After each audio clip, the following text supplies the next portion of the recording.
Marcus had always taken pride in his front yard. It wasn't just about the appearance, it was his sanctuary, a place where he could retreat and clear his mind after a long day. His hedge, a towering wall of greenery, had become a symbol of his peace, a boundary between him and the outside world.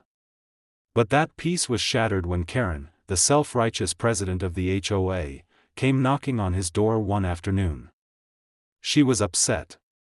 "Your hedge is too tall," she said, her voice cold and officious.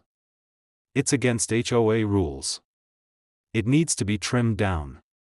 Marcus, a black man in his mid-30s, had lived in the neighborhood for years, and this was not the first time Karen had found an issue with his property. But this time, it went too far. He explained that the hedge was within his property line, and he had maintained it properly.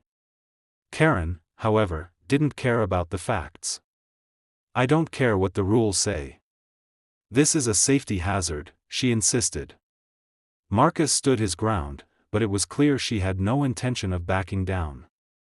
The next day, Marcus returned home to find his hedge brutally cut down to nothing, leaving a barren, exposed space where his beautiful greenery had once been. Karen had taken matters into her own hands, deciding that her interpretation of the rules superseded his rights. Enraged but not willing to show weakness, Marcus decided to take action. He didn't just want to restore his yard, he wanted to send a message. So, he began construction on a cinder block wall, taller and more imposing than the hedge ever was. It was a wall of both defiance and security. Day after day, neighbors watched in silence as Marcus carefully laid each block, a steady hand determined to show that no one, not even the HOA, could trample over him without consequence. The wall took shape quickly, and when it was finished, it stood as a silent statement of Marcus' strength and his refusal to be intimidated. Karen tried to intervene, but there was nothing she could do.